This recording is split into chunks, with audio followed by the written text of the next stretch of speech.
Bonjour à tous, bienvenue au 13h sur Canal 2 International. Good day, Sheriff Assali. Good day, Junior. Welcome and thank you for being part of us on this edition of the Bilingual News on Canal 2 International. As usual, our top stories.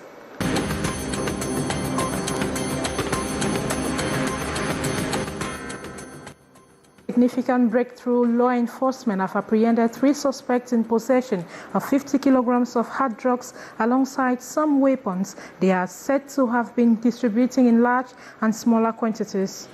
La lutte contre le désordre urbain s'intensifie dans la ville de Douala. Comment acheter et construire dans le Douala? C'est le fil conducteur du salon de l'urbanisme de Douala. To boost palm oil production to meet domestic demand in order to reduce importation that affects Cameroon's trade balance, government wants to regularize the sector by setting up an interprofessional organization. Les communes sensibilisées sur la mise en œuvre de la couverture santé universelle, lancée en avril dernier, le processus qui tend à améliorer l'offre de soins en faveur des populations cibles, surtout les femmes enceintes. On en parle dans ce 13h.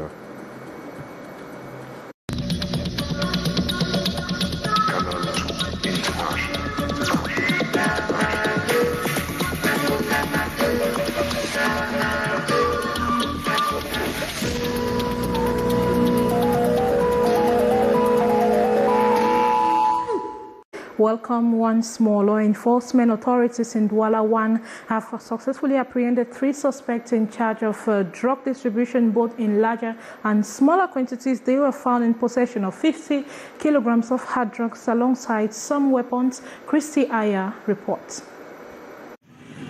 These 3 alleged drug traffickers were caught in possession of 50 kilograms of drugs, knives, scissors, and other dangerous weapons. It was on Tuesday, October 17, 2023, that they were apprehended by gendarmes of the Littoral National Gendarme Legion, acting on orders from the commander. The operation took place at the Newburn neighborhood, precisely in Gongswa. I had information that there is a person at Newburn who is a big seller of cannabis.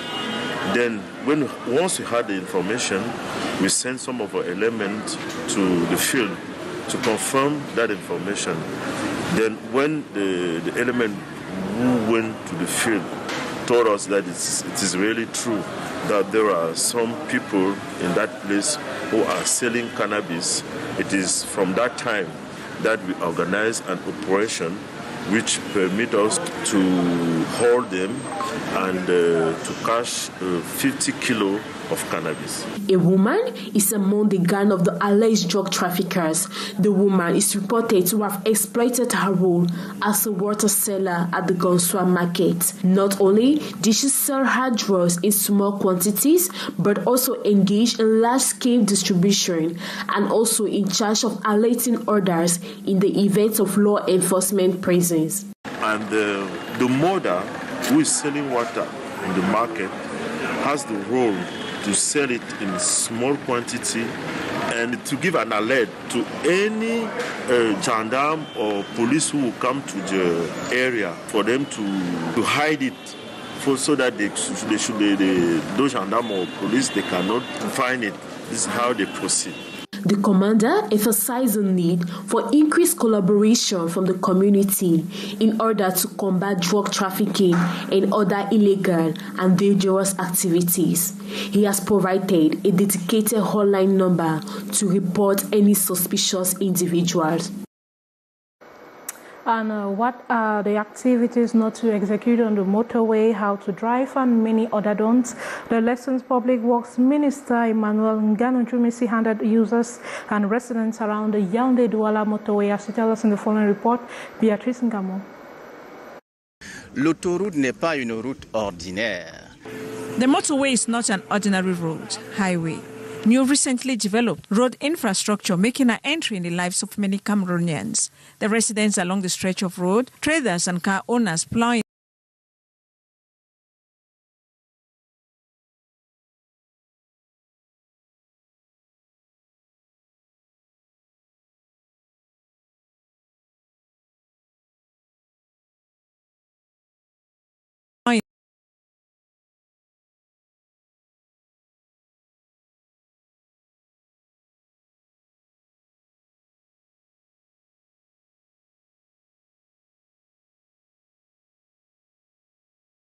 Preparedness exposes the inhabitants to unexpected disasters. For a motorway that was to come with development, it is to avoid this uncertainty which might befall the residing population along the Yaoundé-Douala motorway that Public Works Minister Emawengano Jumesi embarked on this information and sensitization mission. Circulation rules alongside positive behavioral change from users. We have a motorway with a speed rate of 110 kilometers. The users, issues such as traffic, mandatory and cautionary signs, social growth and protection, anti-object barriers, barbed wire fence that runs along the motorway should also be in place.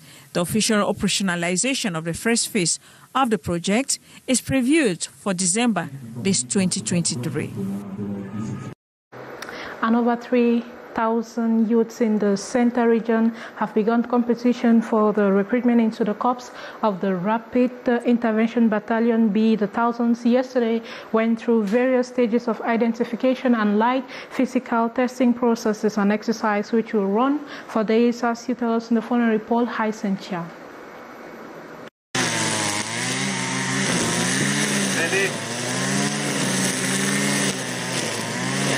3,587 young people for the Central region seeking to wear the uniform of the Rapid Intervention Battalion, the B, in this year's recruitment. Converging at the Melen Presidential Guard Sports Complex this October 25th, the candidates went through the different stages like the verification of names, control of documents to fish out intruders, the rights candidates, and then handed the bracelets for onward identification in various phases. They go through the visual and auditory perception test.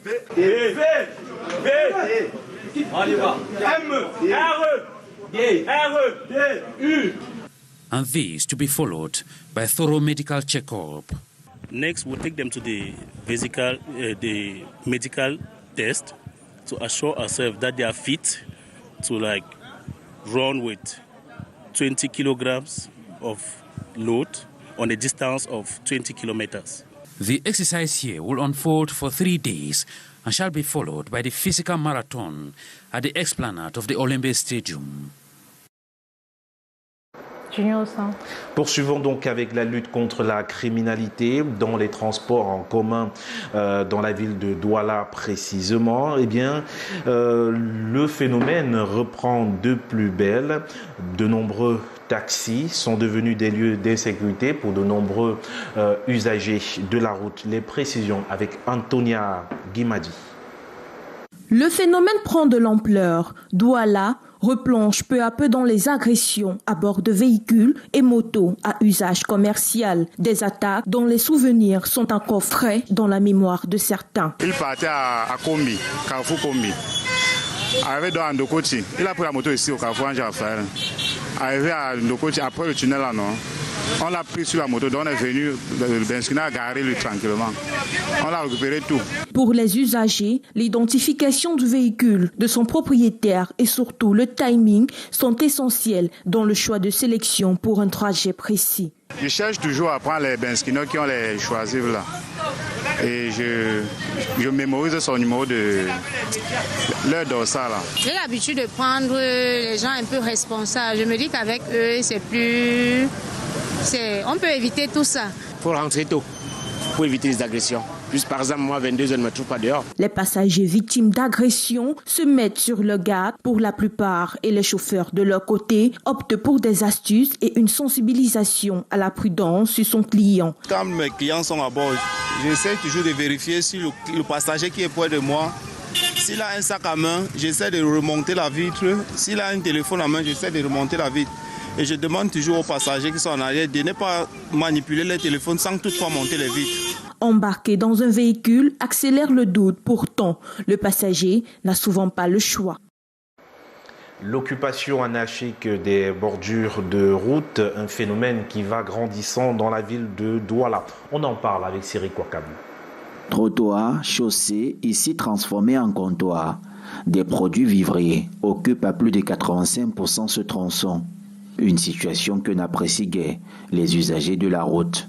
Nous sommes au marché de la gare de Noubel à Douala. n'avons pas de force pour les dégager en route. On essaie de faufiler, de faire un peu comme on peut pour passer. On supporte comme ça là. Et la mairie aussi, qui ne sensibilise pas les gens qui vendent les oranges. Les bourrés là, les bourrons qui bourrés là, c'est les oranges, les ordures. On pèse pour sur le bourron. Ce qui fait que le bourron n'aime pas la santé. Et c'est ça, le bourron n'aime pas faire 5 ans. Mais regarde comment c'est à tout gâter. C'est à tout gâter. Parce que le gouvernement nous a laissé faire. C'est pas bien. Pointé du doigt, ces commerçantes ne savent où aller. En plus, elle indique les coûts élevés des locations magasins. Les divers frais, on ne peut pas vendre dans les boutiques. Et si on devait nous recaser sur une place qu'on peut vendre des divers frais, est-ce qu'on peut aller là-bas s'asseoir? Nous sommes dépassés nous-mêmes. C'est parce que nous, on n'a pas où rester. Là-bas dedans, c'est déjà plein à claquer. Et au départ même, nous, on avait la bonne volonté d'entrer. On nous a parlé de 700 000, 800 000, 1 million. Bébé, je veux vendre quoi? Les goyaves là pour aller payer 1 million, 700 000. Déterminées à nourrir leur famille, elles mettent parfois leur vie en danger. Il y a des moments où la voiture dérape. Ça monte ici. Regardez, c'est tout cassé. Je fuis avec la tête. Ça éclate la marchandise. Demain, je suis toujours là. Parce que je ne sais pas où je veux aller. La gestion des effectifs dans les marchés demeure un véritable problème majeur au Cameroun. En attendant d'être recasés, ces commerçants campent là. Eh bien, des spécialistes de la construction réfléchissent sur une nouvelle image de la ville de Douala. C'était au cours justement des journées, du moins du salon de l'urbanisme qui s'est célébré, qui s'est tenu dans la ville de Douala. Les précisions avec Elisabeth Goum et Henri Tinda. Occupation des espaces à Douala, architectes, urbanistes et ingénieurs de génie civil s'accordent sur un fait. Il existe un grand écart entre les règles et les pratiques. Chaque fois qu'on va poser un acte de construction, à ce moment-là, on est en train de poser un certain nombre de risques. Et ces risques-là peuvent être néfastes pour vous-même. L'ingénieur a le devoir de regarder si ce qu'il est en train de penser en termes de structure, de solidité, répond aux exigences. Effondrement d'immeubles, insalubrité, inondations, des catastrophes évitables dans certains quartiers de la métropole économique. C'est au moyen d'actions fortes que Douala doit être reconstruite. Il faut refaire les routes, il faut détruire des gens sur des drains, il faut détruire la construction anarchique. Les opérations coup de poing qui sont également menées par M. le maire avec son équipe à travers le dégagement des emprises des drains. Voilà autant d'opérations qui permettent de faire reconstruire la ville. Les populations sont invitées à jouer leur partition dans le processus d'acquisition d'actes d'urbanisme. Nous sommes là pour exercer la police de l'urbanisme, faire en sorte que les constructions soient solides, qu'elles ne soient pas construites dans des zones inconstructibles et qu'elles participent à l'embellissement de la ville. Planification urbaine et action citoyenne, comment construire ensemble la ville de demain est le thème du salon de l'urbanisme de Douala qui s'est ouvert ce jour à la salle des fêtes d'Aqua et ce jusqu'au 27 octobre prochain.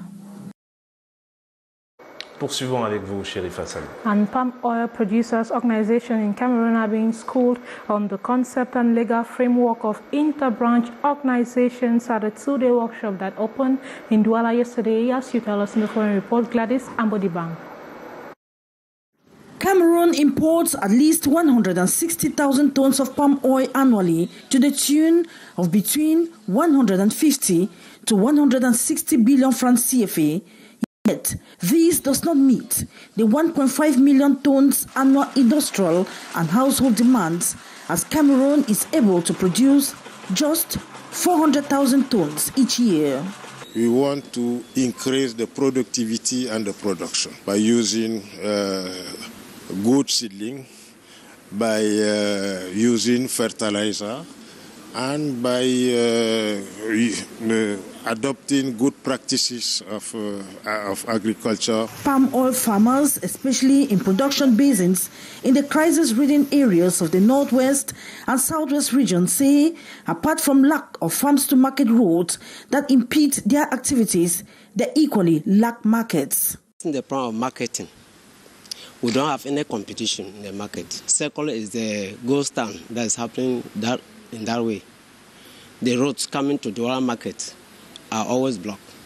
So most of our oil are used as stock. They used to sell us ceilings in sachet, but they don't give us engineers to train us how to carry out the nursery. So we're actually facing that technical part of developing the nursery. To promote the palm oil intersector value chain to overcome inequalities and egoistic tendencies that have been hampering the growth of this sector, stakeholders are meeting in Douala for 2 days, beginning October 25, 2023, to set up an interprofessional organization. All those actors need to be put together on a round table to discuss and to defend their interests. You know that when you have the producer, the income of the value chain may be shared equality between all the actors. It will help us because we have a channel to talk to the government through this organization. Because we don't have that channel to go straight to the government. We use them now like a way to the government. There are therefore plans to increase smallholders' palm oil production to 1.7 tons by 2025 and 1.9 tons by 2030 in order to meet government's objective by 2030. And member states of the Lake Chad Basin have met in Cameroon to chart the way forward on how to source for credible data that will permit for the sustainable use of the shrinking Lake Chad. Kejangeri Akembe was there and now reports.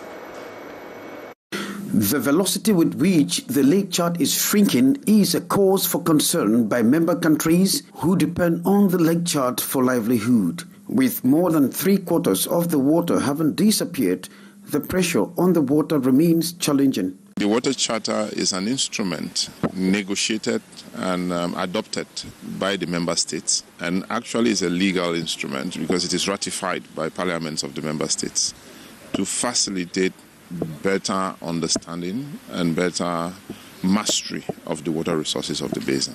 This, amongst others, is the onus of this conclave going on in Douala, where member countries of the Lake Chad Basin Commission are sharing data in consonance with the Lake Chad Water Charter signed in 2008. The water resources of the basin, managing them on a long-term basis is what is going to bring us to sort of revitalizing the lake. So there are discussions ongoing in terms of how to make sure that the data, because one of the biggest problems we have is better understanding the water resources in the basin. Each member country will identify its responsibility, put forth its challenges and difficulties relating to data sharing.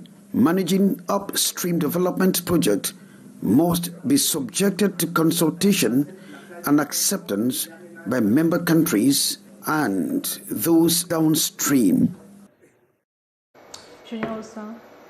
Yaoundé est depuis hier la capitale régionale des réflexions sur la question des indicateurs géographiques. Et il est question justement pour les acteurs locaux et États membres de l'Organisation africaine de la propriété intellectuelle d'échanger et d'enrichir leurs expériences. Vont cela avec Karel Mezachachoya et Samuel Ebakis. L'économie du pays tire en effet profit des retombées du poivre de Penja. L'épice cultivée dans le département du Mungo, région du littoral, rapporte une prime de plus de 120% selon une étude publiée par l'Organisation des Nations Unies pour l'alimentation et l'agriculture. Mais il faut élargir l'assiette. Ça passe par les indicateurs géographiques. C'est quelque chose qui peut à la fois profiter aux producteurs parce que ça apporte de la valeur ajoutée aux producteurs. Ce sont des produits qui sont plus valorisables, qui peuvent vendre beaucoup plus cher, et pour les consommateurs qui sont sûrs d'avoir des produits de qualité sur leur table. C'est du gagnant-gagnant.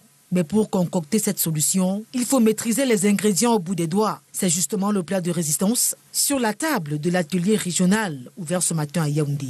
Y prennent part les États membres de l'Organisation africaine de la propriété intellectuelle. Nous encourageons les États qui ont déjà des comités à les faire fonctionner effectivement, mais ceux qui n'ont pas encore de comité à mettre en place ces comités, parce que ce sont ces comités qui sont la première étape pour qu'un État puisse disposer d'une indication géographique. Initiative financée par l'Union européenne à travers le projet Droit de propriété intellectuelle et innovation en Afrique. On a déjà travaillé depuis 2020 avec l'OAPI dans plusieurs initiatives et on a fait le soutien à la prof de Penja à être enregistrée près de l'Union européenne. Les réflexions courent jusqu'au 27 prochain. On va parler à présent de la couverture santé universelle des communes qui sont à l'école de l'implémentation. Eh bien, il s'agit tout simplement de la volonté du gouverneur de la région du centre d'inverser la tendance en excitant justement les communes à participer à la prise en main justement de cette couverture santé universelle. Question d'amener un peu plus de personnes à s'enrôler dans ce processus lancé par le ministère de la Santé publique au Cameroun. Voyons cela avec Karel Meza-Satuya et Samuel Ebakis. La couverture santé universelle consiste à mettre à disposition des populations en général, celles cibles en particulier, des soins en tout temps et tout lieu, tout en levant les difficultés financières. Ça implique le déploiement des professionnels de la santé, des structures et collectivités territoriales décentralisées greffées au processus. Pour intervenir, ces différents acteurs doivent maîtriser le processus, mais ce n'est pas toujours le cas. D'où l'importance des travaux organisés par le gouverneur de la région du centre. Des responsables d'une quarantaine de communes sont ici sensibilisés. Nous avons par exemple suivi qu'il suffit qu'une femme enceinte paye 6 000 francs. Elle sera prise en charge, elle et son bébé, pendant toute la période, les consultations prénatales. C'est très important. Nous sommes disposés à travailler avec nos sectoriels. C'est justement le but escompté de cette assise. La santé des populations étant prioritaire. Ce qu'on leur précise déjà, c'est la collaboration avec les professionnels de santé et ensuite se concerter, relayer l'information parce que nous allons leur donner des messages essentiels qu'ils vont relayer à leur communauté et motiver ces communautés-là à l'accréditation à CSU afin que chacun soit déjà enrôlé. Toute l'importance des travaux de ce 24 octobre à Yaoundé. Et dans la suite de ce journal, on va s'intéresser à cette 32e, congrès, 32e édition du congrès des notaires d'Afrique. Focus donc sur le droit successoral avec Joël Diom 3. Plus le défunt est nanti, plus l'ouverture et la gestion de sa succession seront agitées, créant au passage de multiples désagréments. Des successions bloquées, interminables, mal réglées, ont non seulement des conséquences sociales néfastes, mais constituent également un frein à l'émergence économique de l'Afrique. Face à l'ampleur sans cesse croissante du phénomène des successions tumultueuses, l'Union internationale du notariat, Commission des affaires africaines, entend adresser cette problématique durant ce 32e congrès des notaires d'Afrique ouvert ce 25 octobre à Yaoundé. Les notaires, notre organisation, a à cœur de proposer des solutions pratiques qui permettent de relever ce défi et de surmonter ces problèmes d'une façon efficace, d'une façon concrète. Des notaires venus de 18 pays d'Afrique et des confrères d'Europe ont fait le déplacement pour se joindre à la réflexion. Il s'agit de définir la prééminence du droit coutumier, toiletter les textes normatifs existants et mettre l'accent sur les modes alternatifs de règlement des conflits successoraux. Nous espérons qu'ils vont sortir des conclusions, des solutions que nous pourrons adapter pour régler ces problèmes, n'est-ce pas, successoraux qui se posent avec acuité. Un véritable travail pédagogique s'impose pour vulgariser le rôle du notaire et ses domaines d'intervention. Sherifa Saleh. And another trending fashion style has attracted people of all age groups in the society is tattoo drawings, many going for the obsessions while others draw it to mark events. Some see it as a fashion while some have condemned the practice, saying tattoo on the body is an act of indecency. More in the following report. While some people have obsessions for makeup, drinks, food and sports, others are obsessed and feel good when they get themselves tattooed. Mon tatouage, c'est ma passion. My tattoo is my passion. As we can say, there are people who like to drink, do makeup and eat. My own passion is tattooing, and it has been my obsession since my childhood. Tattoo for me is first of all a design something, and secondly it is fashionable. Many get their bodies tattooed due to the obsession they have for it, while others mark memorable events in their lives with the drawings on their body. My name of my children, I have one name with my children, I have dragon with my board, my chest. Every tattoo I put on has a meaning. I don't draw tattoo just for fun. Some have condemned the practice, saying it looks irresponsible, and when you have them on the body, people tend to look down on he who has the tattoo. Tattoo for me doesn't mean anything. My religious culture doesn't allow me to put marks on my body, so I can't draw tattoos. It's trending a lot, so people of different age groups want to get a tattoo, and there are modifications. There are tattoos of the past. When someone no longer wants that, they modify it. Like any other drawing that can be wiped off, tattoo can equally be wiped off using a laser tattoo removal, but very expensive, as the cheapest one costs 10,000 francs CFA to be wiped off at the cost of 50,000 francs CFA. And Cameroon indomitable lionesses are set to face the crested cranes of Uganda today at 12 p.m. in Uganda for the first leg of the second round of the 2024 Paris Olympic Games qualifiers. Presently in Uganda, the ladies of head coach Jean-Baptiste Bissek will be hoping to bounce back after failing to qualify for the Morocco Female Africa Cup of Nations. Having been absent for the international tournament for over a decade, Cameroon's hopes are high as they look forward to securing a place for the first time since London 2012 edition of the Olympic Games. And it is with that note that we put an end to this edition of the Bilingual News on Canal International. Eh bien, c'est la fin de ce 13h sur Canal 2 International. Merci à tous de nous avoir regardés et à très bientôt.